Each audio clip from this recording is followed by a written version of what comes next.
ሰላም ጤና ይስጥልን ውድ የኢትዮ ታይምስ እንደማላችሁ በተመረጡ የጤና ጉዳዮች ላይ በየሳምንቱ የምናቀርብላችሁን ይህን መርሃ ግብር ጀምረናል። በተለይም ደግሞ በአዲሱ በ2026 ዓመት የመጀመሪያ ስትሪም የሚሆነውን ፕሮግራማችንን ጀምረናል። በዚህ ሳምንት የምናቀርብላችሁ ስለ ታይፎይድ ፌቨር ወይም ስለ ታይፎይድ በሽታ ነው። ይህ በሽታ በተለይ በሀገራችን እንደዚሁም ታዳጊ ሀገሮች በሁሉም እንደዚሁም በኢንዲያ ባሉ ሀገሮች ላይ በብዛት ብዙ ሰዎችን የሚያጠቃ በሽታ ነው። በአመት ውስጥ በሚሊዮን የሚቆጠሩ ሰዎችን ወይም አዳዲስ ኬዞች የሚመዘገቡበት በሽታ ነው። ይህ ታይፎይድ ፌቨር በተለይም ደግሞ ከኢኮኖሚ ጋር ተያይዞ በኢኮኖሚ ዝቅተኛ የሆኑ ሰዎችን በአብዛኛው የሚያጠቃ በሽታ ነው። ያ የሆነበትን ምክንያት ታይፎይድ በሽታ የሚተላለፍበትን ምክንያት በመድኃኒቶች እንደሚታከም እንደዚሁም ደግሞ መከላከያ መንገዶች ምን እንደሆኑ ከኔ ጋር አብረን እናያለን። ኢንኮቲቭን ሰብስክራይብ፣ ላይክ ኤንድ ኮሜንት በማድረግ ሀሳባችን ሼር እንድታደርጉ እንደዚሁም ደግሞ በምን አይነት ጤና ጉዳዮች ላይ ሀሳባችን ብናጋራችሁ ይሻላል የምትሉትን ሀሳብ በኮሜንት መስጫ ሳጥን ላይ በመግለጽ ሀሳባችሁ ሼር እንድታደርጉ እንጠይቃለን። ወደ ስትሪማችን የታይፎይድ በሽታ እንግዲህ ኃይለኛ የትኩሳት ህመም አይነት ከሆኑት አንዱ ሲሆን ትኩሳትና ሌሎች የሰውነት ክፍል ህመሞችን በማስከሰት የሚታወቅ በሽታ ነው። በአጠቃላይ ታይፎይድ እና ፓራታይፎይድ ተብሎ ይጠራል። የበሽታውን አመጣጥ በምናይበት ጊዜ ባክቴሪያውን ከምግብ ጋር ወይም ከመጠጥ ጋር ወደ ምግብ ቧንቧ ቱቦዎች እናስገባን ቀጥታ የሚያገኘው የጨጓራን አሲድ ነው። ነገር ግን መጠኑ ከፍተኛ ከሆነ ከጨጓራ ስስ ግድግዳ ጋር በመጣበቅና በመወርወር ወደ ደም ስሮች እና የደም ፈሳሽ ቱቦዎች በመግባት ወደ መላው ሰውነታችን ክፍላችን ይሰራጫል። ከዚያም ራሱን እያባዛ ምልክቶችን እስከሚያሳይበት ድረስ ይቆያል። ይህ የታይፎይድ በሽታ በየትኛውም እድሜ የሚከሰት ቢሆንም በአብዛኛው ደግሞ የሚያጠቃው በህፃናትና ታዳጊ ወጣቶች ላይ ያይላል። በተለይም ደግሞ በሴቶች ላይ በስፋት ይከሰታል።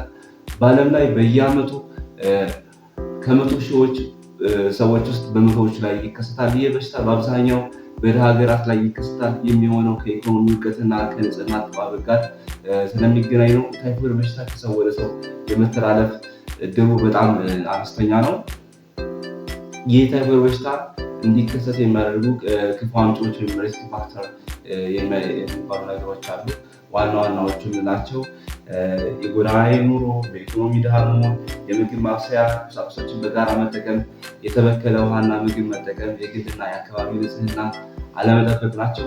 የታይፎይድ ፌቨር ደግሞ ከትንሽ ጥቃቅን የህመም ምልክቶች እስከ ከፍተኛ ደረጃ ያሉ የህመም ምልክቶች አሉት።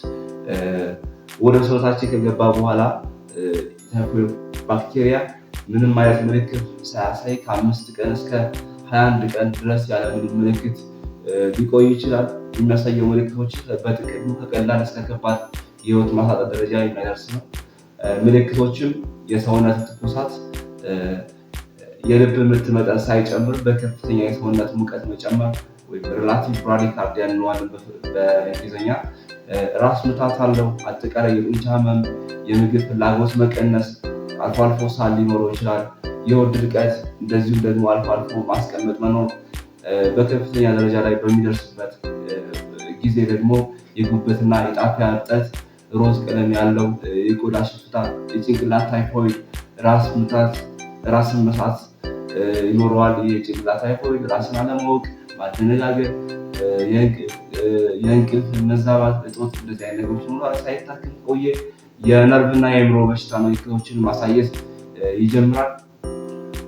በምስሉ ላይ እንደምታዩት የዘረዘርናቸው የምን ምልክቶች አሉ።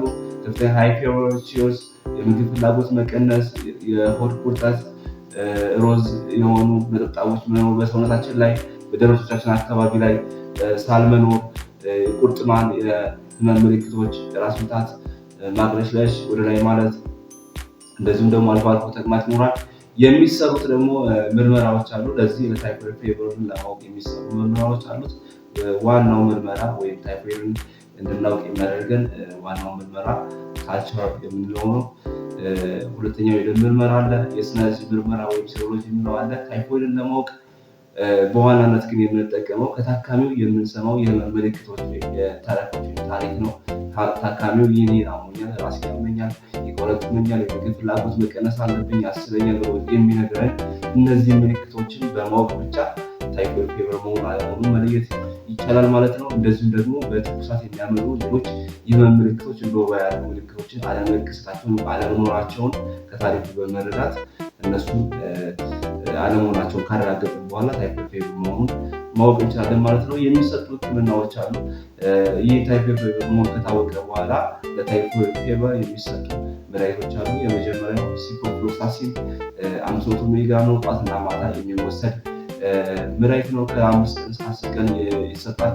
እንደዚሁም ደግሞ ይህ ሲፕሮፍሎክሳሲን የተራመደ የመጣ መድኃኒት ስለሆነ ይህንን የሚተካ እንደዚሁ ደግሞ ታይፎይድ ፌቨርን ትሪት የሚያደርግልን አዚትሮማይሲን ይባላል። 500 ሚሊግራም በቀን አንዴ ከ3 ቀን እስከ 5 ቀን ይሰጣል ማለት ነው። ውስብስብ ከሆነ ከፍተኛ የሆነ ራስ ምታትና ራስን መሳት እንደዚህ አይነት ነገሮች ካሉ ደግሞ ሴፍትራዞን ወይም በደምስ የሚሰጥ መድኃኒት ይሰጣል ማለት ነው። ይህ የታይፎይድ ፌቨር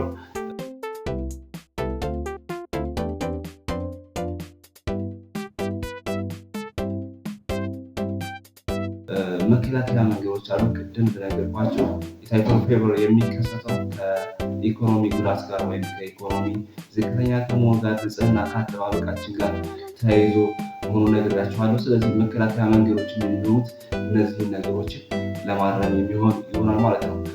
ከመከላከያ መንገዶች ውስጥ የምግብ ማብሰያ እና ማቅረቢያ ቁሳቁሶችን ንጽህና መጠበቅ፣ ምግብ ከማዘጋጀት በፊትና በኋላ እጅን በደንብ አድርጎ በሳሙና መታጠብ፣ የበሰለ ምግብ መመገብ፣ የራስንና የአካባቢ ንጽህና መጠበቅ፣ ክትባትን መከተብ።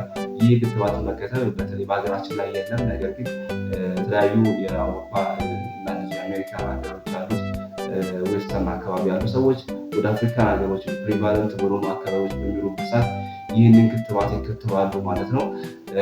የበሰለ ምግብ መመገብ፣ የራስና የአካባቢ ንጽህና መጠበቅ፣ ውሃን በሚገባ በጸረ ተዋሲያን ማከም የመሳሰሉት ናቸው።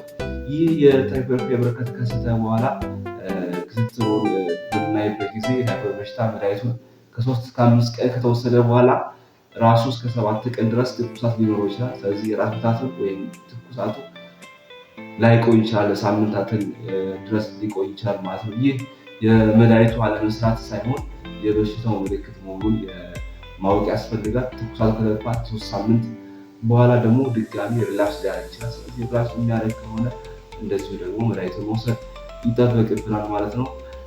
በቀላሉ ሊታከም የሚችል እና ሊድን የሚችል በሽታ ስለሆነ በተለይ ደግሞ ፕሪቨንት ማድረግ ወይም መከላከል የሚችለው ንጽህናችን በመጠበቅ ስለሆነ ንጽህናችን የአካባቢያችን የራሳችን ንጽህና በመጠበቅ እርጥብ የሆኑ ያልበሰሉ አትክልቶችን፣ ምግቦችን ባለመመገብ ይህ በሽታ መከላከል ይቻላል ማለት ነው። ለዛሬው ስለ ታይፎይድ በሽታ ይዘንላችሁ የመጣነው አጭር ስሌሚችን ትመስላለች። በተለየ በሌላ ርዕሰ ጉዳዮች ላይ በእናንተ ስፔሲፊካሊ የምትፈልጉት ካለ እሱም በኮሜንት መስጫ ሳጥን ላይ ብትገልጹልን በዛ ርዕሰ ጉዳዮች ላይ ይዘን መቅረብ እንችላለን። ሁላችሁም ዩቲዩባችን ሰብስክራይብ፣ ላይክ፣ ኮሜንት በማድረግ ሀሳባችሁን ሼር እንድታደርጉልን እንገልጻለን። ከዚህ በተጨማሪ አሁን ያቀረብነውን የዛሬውን ርዕሰ ጉዳይ በተመለከተ የተዘጋጀ ስላይድ አለ።